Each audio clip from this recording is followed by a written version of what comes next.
Le président de la République, en exercice de l'Union africaine, reçoit une délégation de responsables d'institutions financières et de banques africaines en Mauritanie.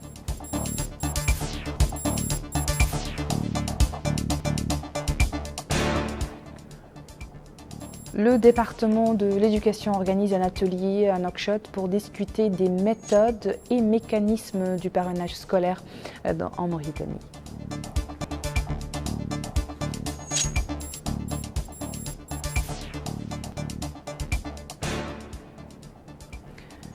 Le commissariat à la sécurité alimentaire lance depuis la ville de Néma un ensemble de programmes de développement et d'intervention au profit des habitants de la wilaya du Had el-Sharqi.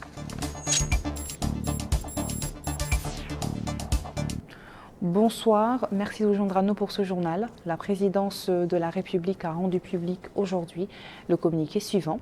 Par décret en date de ce jour, les hommes et femmes dont les noms ci-après sont nommés, conseillers et chargés de mission à la primature. Chargé de mission, Diallo Omar Amadou, actuellement conseiller du Premier ministre.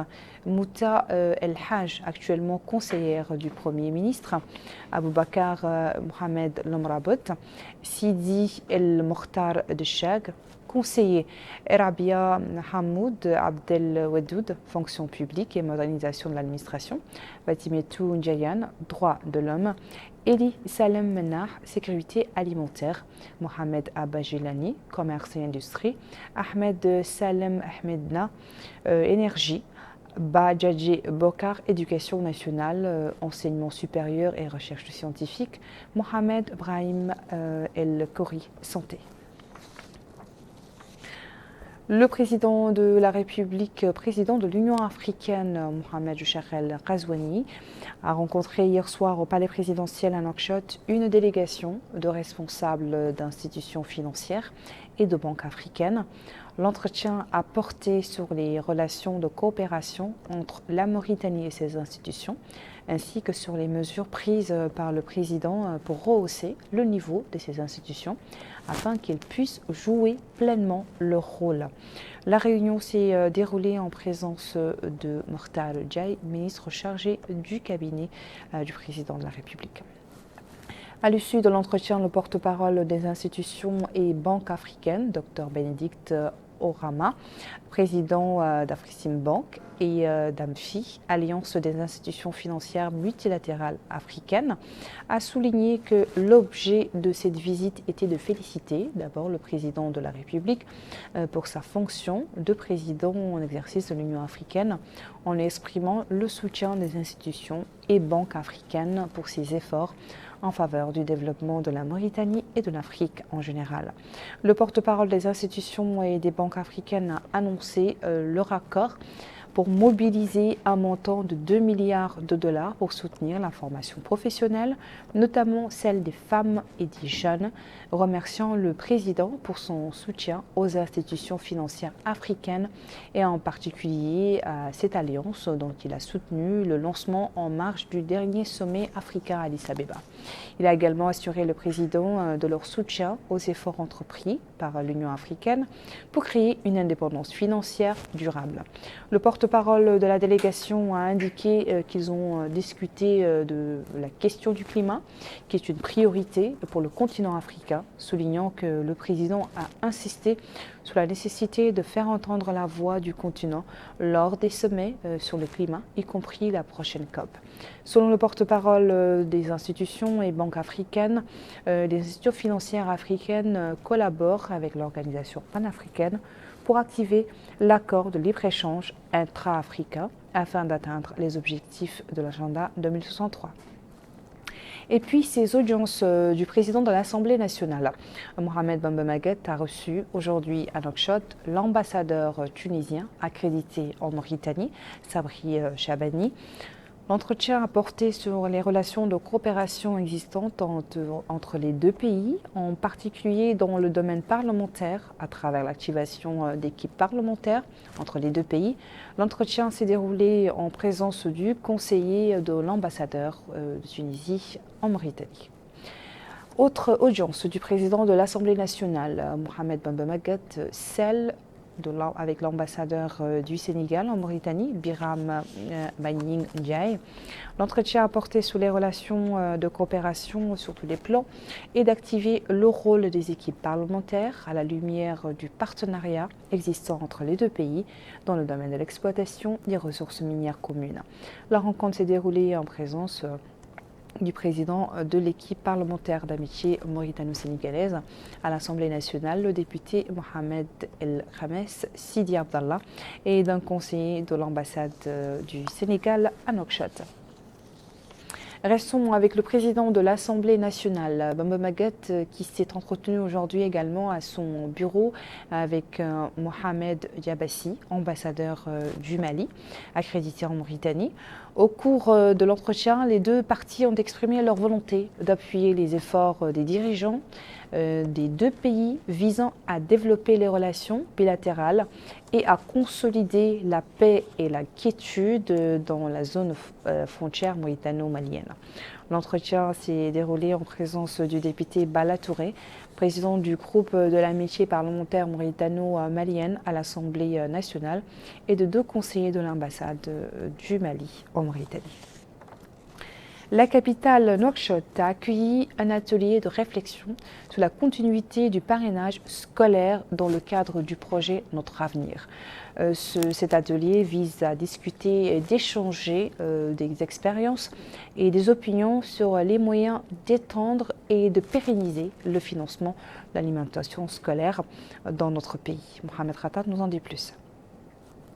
Outre de se pencher sur la pérennisation des cantines scolaires du projet El Moustaqbalou Lena, l'avenir nous appartient, l'atelier permettra d'examiner un certain nombre de points dont les plus importants sont l'identification des difficultés, la recherche de solutions possibles, la quête davantage de ressources de financement et l'élaboration de recommandations et de plans d'action nécessaires.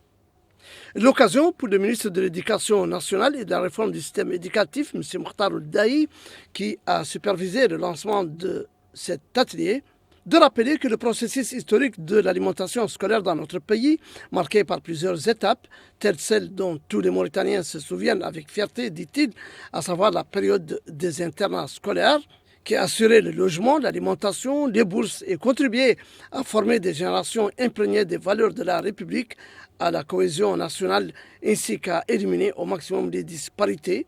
Cette phase a été suivie par une période où le gouvernement a abandonné les cantines scolaires, ce qui a eu un impact négatif sur le niveau d'acquisition des élèves, des valeurs républicaines accentuant du coup le taux de déperdition scolaire pour des raisons étroitement liées à la pauvreté et à l'incapacité des familles à fournir de la nourriture et un logement pour leurs enfants scolarisés.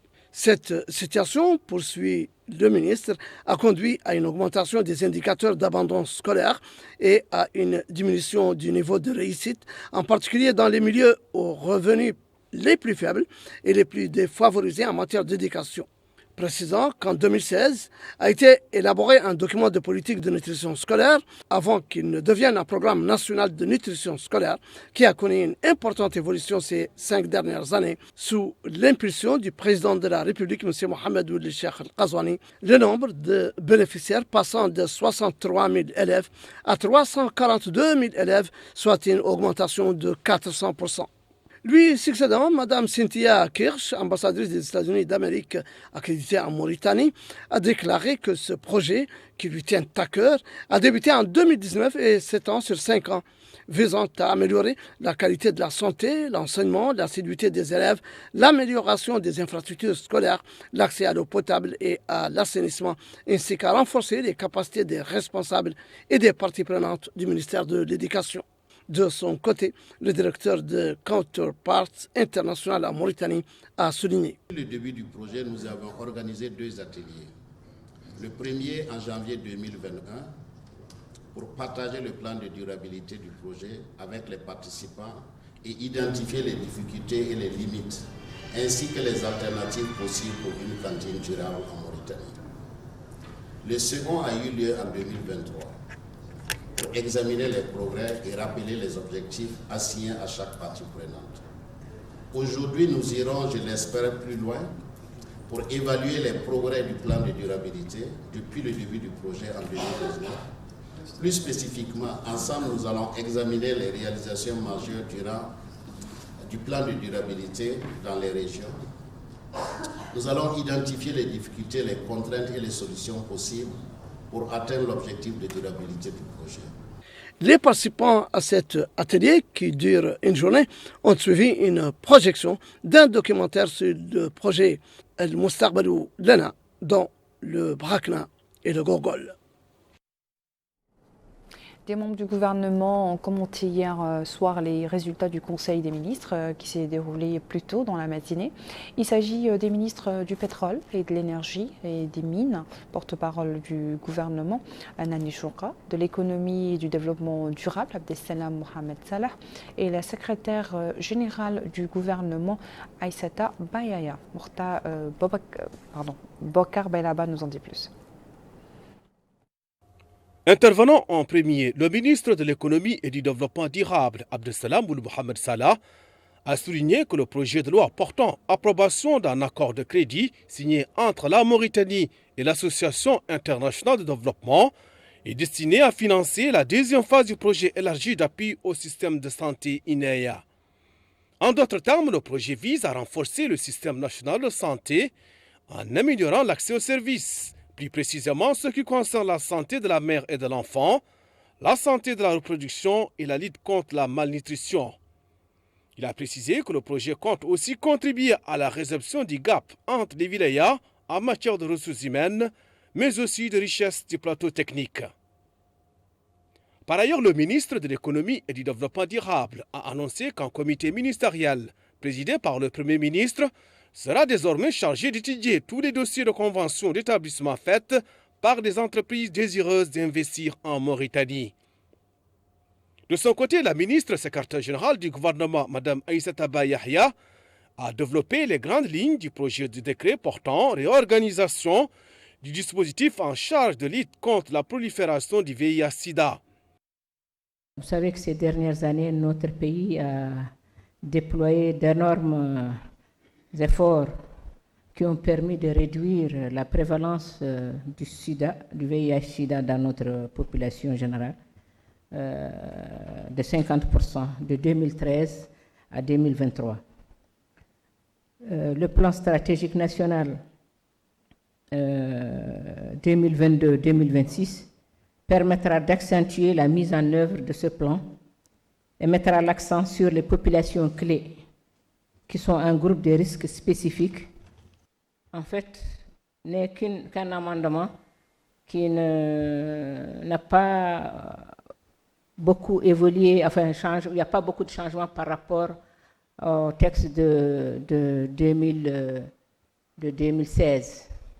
Voilà, mais il faut noter surtout qu'actuellement, notre pays a fait de grands efforts, mais il reste encore à faire des efforts au niveau des populations clés où l'infection reste encore plus élevée que dans la population normale.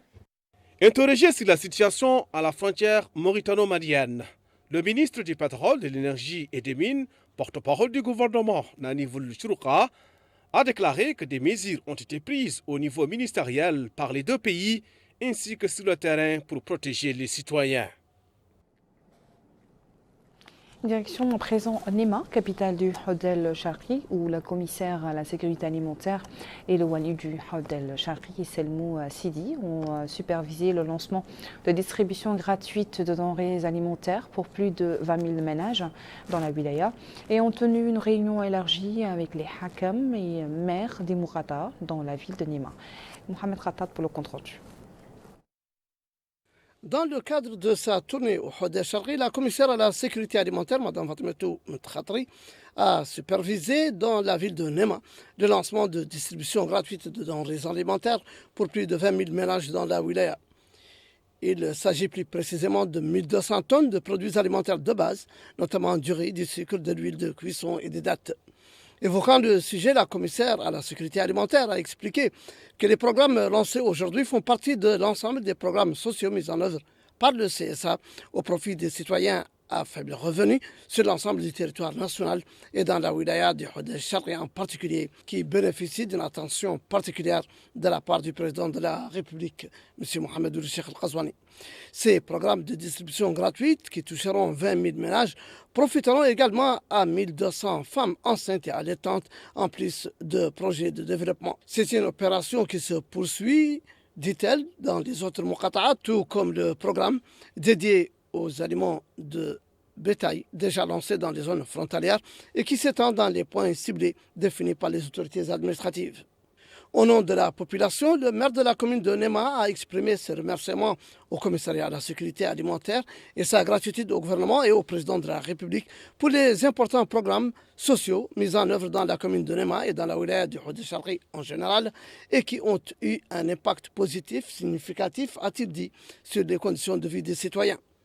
La commissaire à la sécurité alimentaire a également, en compagnie du Wali du Houd el-Sharqi, tenu une réunion élargie avec les hakim et les maires des communes du Houd el-Sharqi.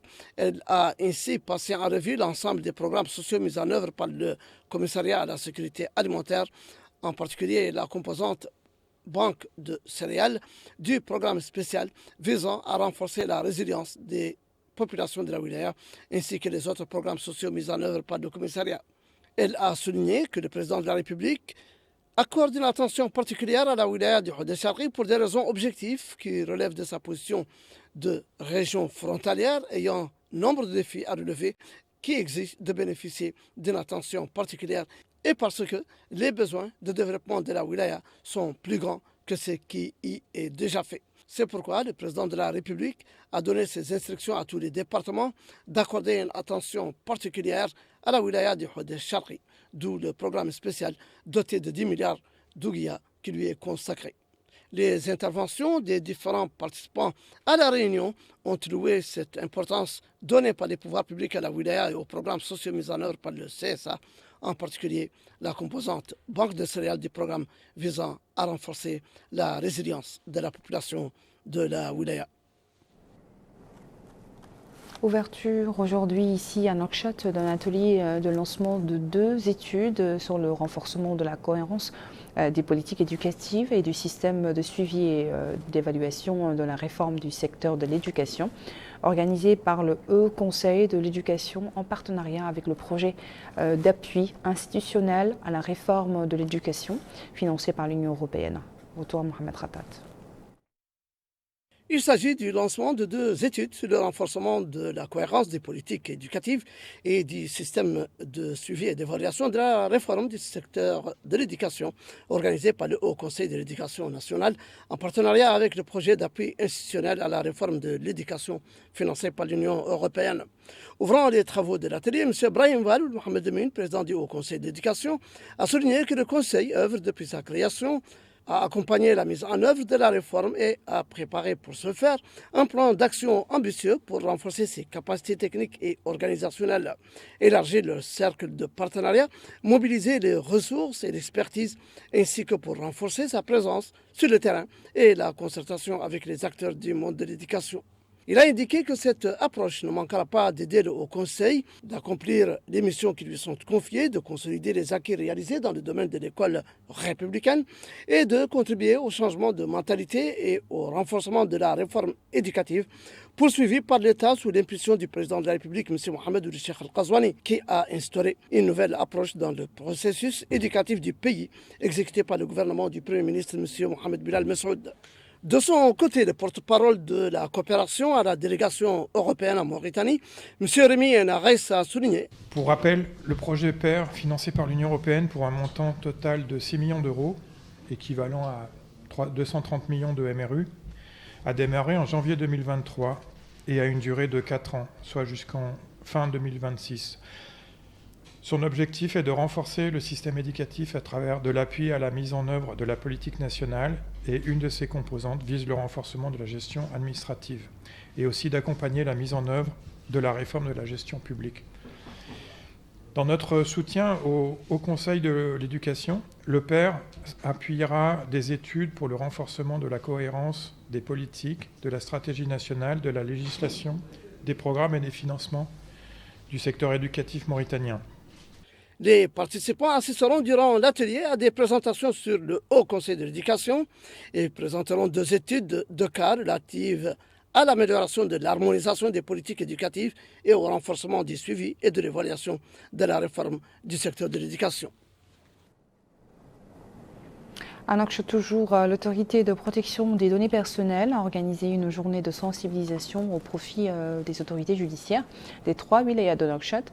Par cette activité, l'autorité dit chercher à créer l'équilibre nécessaire entre l'utilisation des médias et des technologies de communication et la préservation de la vie privée et des libertés publiques et individuelles. Bakar Baylaba. L'objectif de la rencontre est de sensibiliser les autorités judiciaires des 3 wilayas de Nouakchott sur les données à caractère personnel et les responsables de traitement sur leurs droits et devoirs en application du 2e axe du plan stratégique pour la période 2023-2026. Et à cette occasion, le président de l'autorité de protection des données, Mohamed Lemine Rissidi, a déclaré que la protection des données personnelles est devenue une nécessité absolue à la lumière des progrès technologiques rapides, alors que les pays font face à des défis croissants qui nécessitent de trouver l'équilibre nécessaire entre l'utilisation des technologies de l'information et de la communication et la préservation de la vie privée et des libertés publiques et individuelles. Il a également souligné le positionnement institutionnel de l'autorité de protection des données et sa relation avec les autorités exécutives, législatives et judiciaires. Le chef du département des affaires juridiques de l'autorité, Mohamed Vadel Imam, et le directeur du département des prisons et de la réinsertion au ministère de la Justice, Moulay Abdallah ou Moulay Abdallah, ont souligné l'importance de cette journée de sensibilisation sur le cadre normatif relatif à la protection des données à caractère personnel. Les participants ont eu droit à la présentation du plan stratégique de l'autorité de protection des données pour la période 2023-2026, les actions préalables, les procédures de conformité, les mécanismes de contrôle et d'inspection, ainsi que le programme de protection des données. L'unité de coordination et de partenariat de l'Alliance Ouagadougou a organisé aujourd'hui à Nouakchott le 3e forum annuel des agents de liaison du département de la santé. Cet événement de 3 jours accueilli par la Mauritanie pour la première fois vise à surmonter les difficultés liées à la santé reproductive et à réduire la mortalité maternelle et infantile en examinant de nouveaux départements et échangeant l'expertise dans ce domaine. Bokar Baylaba toujours. Ce forum vise à identifier les mécanismes de nature à surmonter les difficultés liées à la santé reproductive et réduire la mortalité maternelle et infantile à travers l'examen de nouveaux développements et l'échange de l'expertise dans ce domaine. Je félicite et remercie également l'unité de coordination du partenariat de Ouagadougou pour le choix porté sur notre pays pour abriter cette importante rencontre. Ainsi donc, votre réunion traite d'un sujet très important pour notre sous-région, la planification familiale et l'espacement de naissance. C'est une intervention clé et parmi les moins chères et les plus efficaces comme pilier accélérateur de la réduction de la mortalité maternelle et néonatale qui reste encore malheureusement élevée dans notre sous-région malgré les efforts consentis et les progrès réalisés. Notre pays, sous la clairvoyance de son Excellence le Président de la République, M. Mohamed Ould Cheikh El Ghazouani, a fait de la santé de la mère et de l'enfant le premier axe de notre plan national de développement sanitaire, PNDS 2022-2030. C'est ainsi que de gros efforts ont été consentis ces dernières années, et là on pourra en citer la mise en place de la stratégie du forfait obstétrical, où moyennant une somme forfaitaire de 400 MRU, soit $10 à peu près, la femme enceinte est prise en charge jusqu'à 6 semaines après son accouchement. Durant les travaux de ce forum, le leadership de la Mauritanie et sa gestion de la planification familiale ont été mis en exergue. Cette rencontre, à l'image des rencontres précédentes, est un moment d'espoir partagé et aussi d'encouragement. Nous vous remercions également pour votre mobilisation exceptionnelle lors de la dernière rencontre annuelle qui a eu lieu à Abidjan, dont nous avons eu d'excellents retours et vous êtes le moteur de ces résultats. Permettez-moi de féliciter la Mauritanie pour son leadership en faveur de la planification familiale et sa quête d'amélioration de la condition de la jeune fille et de la jeune femme en Mauritanie. Aujourd'hui, malgré les crises multiformes que traversent nos pays, vous faites l'effort de hisser la planification familiale au rang des priorités nationales. La Mauritanie a fait d'énormes progrès dans le domaine de la création de la demande. Ainsi, les produits contraceptifs, notamment le Sayana Press, ont été rajoutés à la gamme des produits PF du pays pour permettre à plus de femmes et notamment des filles des milieux défavorisés à avoir accès aux services. Rappelons que l'Alliance Ouagadougou a été créée en 2011 et comprend 9 pays africains dans le but de surmonter les défis communs à ces pays en ce qui concerne les questions de santé reproductive. Le département de l'agriculture a reçu 10 000 plants de bonne qualité payés aux frais de l'État. Cette initiative s'inscrit dans le cadre de la diversification des échantillons de palmiers de haute qualité dans les wilayas de l'intérieur. Yogi Haova. Des oasis à l'intérieur du pays profiteront de 10 000 plants de palmiers payés par l'État mauritanien au profit du département de l'agriculture. Le secrétaire général du ministère de l'Agriculture a déclaré dans son discours que la réception de ces plans s'inscrit dans le cadre de l'intérêt particulier que porte le président de la République, M. Mohamed Ould-Cheikh Al-Ghazouani, au développement des oasis. Ahmed Salim Ould El-Arbi a indiqué que ces variétés seront distribuées aux différents producteurs des wilayas des oasis. Cette étape est très importante pour le développement de cette filière et s'inscrit dans le cadre de la diversification de notre production en mettant l'accent sur des variétés de haute qualité, notamment du point de vue commercial. Il a souligné l'existence à Attar d'un laboratoire qui commencera la production de plants pour fournir aux producteurs d'oasis. Le ministère a décidé d'acheter ces 10 000 plants pour diversifier la production et augmenter la valeur commerciale des différentes variétés de dattes. Cette initiative s'inscrit dans le cadre de la diversification des variétés de palmiers, en particulier celles de haute qualité, dans un effort du secteur de l'agriculture pour développer la production nationale de dattes. Début un workshop des travaux d'un atelier de planification exécutive pour le volet du programme Ensemble. Cet atelier vise à promouvoir l'emploi, développer le secteur privé et redynamiser la formation professionnelle pour favoriser l'insertion sociale et professionnelle des jeunes. Lida Lifan. La promotion de l'emploi et le développement du secteur privé, l'insertion sociale et celle des jeunes étaient au centre de cet atelier, organisé en collaboration entre le département de la formation professionnelle, de l'emploi et l'Union européenne, en plus de la GIZ. Le secrétaire général a déclaré à cette occasion que son département œuvre sans relâche pour la planification opérationnelle de l'emploi et la promotion de l'emploi dans les secteurs publics et privés. Il a signalé à cet égard que le développement économique que connaît le pays offre d'importantes opportunités d'emploi aussi bien dans le secteur public que le secteur privé. Il a rappelé que la formation professionnelle occupe une place importante dans le programme du président de la République, M. Mohamed Ould-Cheikh Al-Ghazouani. Le représentant de l'Union européenne a de son côté souligné que l'hydrogène vert exige des compétences particulières et que l'Union européenne est prête à appuyer les secteurs dans ce sens. De son côté, le représentant de l'ambassade d'Allemagne a signalé que cette intervention rentre dans le cadre de la coopération entre la République fédérale d'Allemagne et la Mauritanie.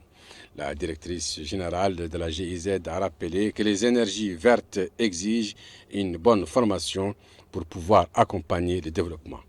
Les participants ont suivi des exposés au cours de cette première journée.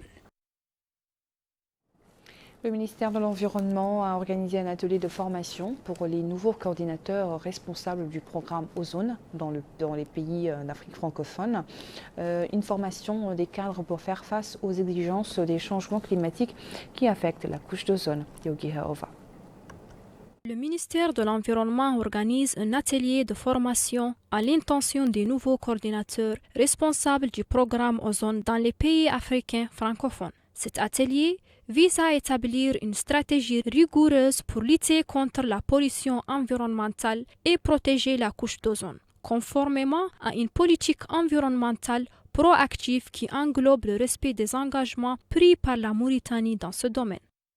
Ce rassemblement est une étape cruciale dans notre engagement collectif pour la préservation de la couche d'ozone et plus largement pour la protection de notre environnement global. Actuellement, sous la présidence de son Excellence, M. Mohamed Ould-Cheikh Ghazouani, président de la République islamique de Mauritanie et président de l'Union africaine, renforçant ainsi notre rôle sur la scène continentale et internationale, cette présidence offre une plateforme privilégiée pour promouvoir les initiatives panafricaines, notamment dans le domaine de l'environnement. Les objectifs poursuivis par le Bureau national de l'ozone visent à combattre certains comportements nuisibles à l'environnement susceptibles de causer des dommages environnementaux.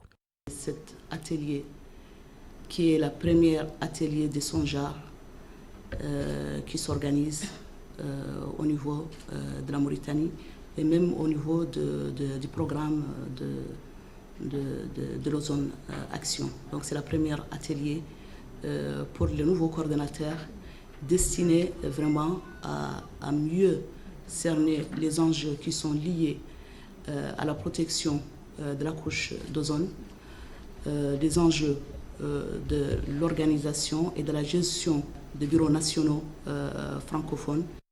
Cet effort conjoint entre notre pays et le programme des Nations Unies pour l'environnement vise à former les responsables de la surveillance de l'ozone afin de combattre les changements climatiques. Comme vous le savez, ce pacte de formation est conçu à l'intention des nouveaux administrateurs nationaux de l'ozone, leurs assistants et autres membres du personnel des bureaux ozone, ainsi que des consultants qui travaillent avec eux. C'est une activité qui est organisée et animée par le programme d'aide à la conformité, CAP, du programme Action Ozone du PNUE. Ce programme aussi est financé par le Fonds multilatéral aux fins d'application du protocole de Montréal. Les participants à la formation recevront des cours sur les changements climatiques dispensés par des experts dans le domaine afin de bénéficier des connaissances actuelles sur la couche d'ozone. Autre renforcement de capacité, celui dans le domaine de l'information pour les organisations de la société civile dans la Muqata de Taharet. L'objectif de cet atelier est d'améliorer les capacités des jeunes dans le domaine de l'informatique. Nidalifal. Par cet atelier organisé par le ministère de la fonction publique et du travail, en collaboration avec l'Organisation internationale de la migration, les inspecteurs régionaux du travail sur l'ensemble du territoire national. Il a pour objectif de renforcer leurs capacités sur les droits des travailleurs migrants. Le secrétaire général du ministère a souligné dans un mot prononcé à cette occasion que cet atelier rentre dans le cadre de la politique de l'État visant à protéger les droits des travailleurs d'une manière générale et ceux immigrés de manière particulière. Ce conformément aux instructions du président de la République, M. Mohamed Ould-Cheikh Ghazouani. Le représentant de l'OIM est revenu sur l'importance de cet atelier. Les textes réglementant les activités des travailleurs ont été largement débattus au cours de cette première journée de l'atelier. La Commission électorale nationale indépendante a organisé hier, en collaboration avec le programme des Nations Unies pour le développement, une session de formation au profit des représentants des organisations de la société civile. L'atelier de 2 jours vise à renforcer les capacités des associations de la société civile en approfondissant leur compréhension du cadre légal et réglementaire des élections présidentielles. Bokar Baydaba. Cette formation s'inscrit globalement dans le cadre d'un programme visant à mettre à la disposition du personnel électoral et des acteurs de la société civile les outils indispensables pour conduire à bon terme le processus électoral. À cela s'ajoute l'extension de l'espace de la gouvernance à la société civile, qui est un vecteur essentiel de la sensibilisation électorale de proximité. Et dans une allocution prononcée à cette occasion, le président de la Commission électorale nationale indépendante, Daoud Abdeljelil, a souligné que la session s'inscrit dans le cadre de la préparation des prochaines élections présidentielles qui revêtent une grande importance pour l'avenir de la démocratie, de la paix et du développement en Mauritanie. Le président de la CENI a précisé que la session vise à sensibiliser Les organisations de la société civile ont leur rôle dans le processus électoral et les préparer à aller sur le terrain, diffuser la culture démocratique, éduquer à la citoyenneté, guider les électeurs vers les centres d'inscription et les bureaux de vote et leur apprendre à exercer leurs droits et leurs devoirs constitutionnels. La tenue de cette session de formation est organisée en collaboration avec le programme des Nations Unies pour le développement PNUD. Ce cycle de formation, disais-je, destiné aux acteurs de la société civile, et vous en conviendrez avec moi, est essentiel pour renforcer leurs capacités, afin qu'elles puissent assurer une sensibilisation des électrices, des électeurs, mais également pour renforcer leur participation et l'inclusion, en particulier des femmes et des jeunes, et je me réjouis de voir dans l'assistance un nombre important de femmes. Je crois que cette formation et l'information qui vont émaner de ce processus constituent un critère d'inclusion, un critère d'apaisement, mais également de transparence. Et clore mon propos en réitérant la disponibilité du programme des Nations Unies pour le développement et de ses partenaires, en particulier l'Union européenne, l'Espagne, les Nations Unies d'une manière générale, mais également le gouvernement des États-Unis d'Amérique.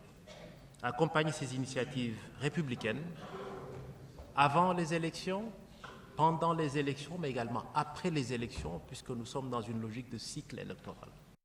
À noter que la société civile est un acteur majeur dans l'organisation des processus électoraux. En d'autres termes, elle assure la sensibilisation et le respect des bonnes pratiques en matière de gestion de tout processus électoral. Nous arrivons à la fin de notre journal. Merci à vous de nous avoir suivis. Le rappel des titres à la une. Le président de la République, président en exercice de l'Union africaine, reçoit une délégation de responsables d'institutions financières et de banques africaines.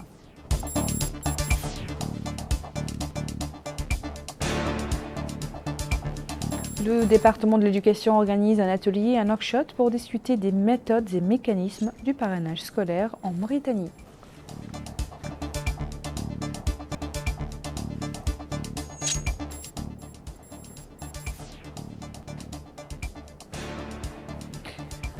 Le commissariat à la sécurité alimentaire lance depuis la ville de Néma un ensemble de programmes de développement et d'intervention au profit des habitants de la wilaya du Had el-Sharqi.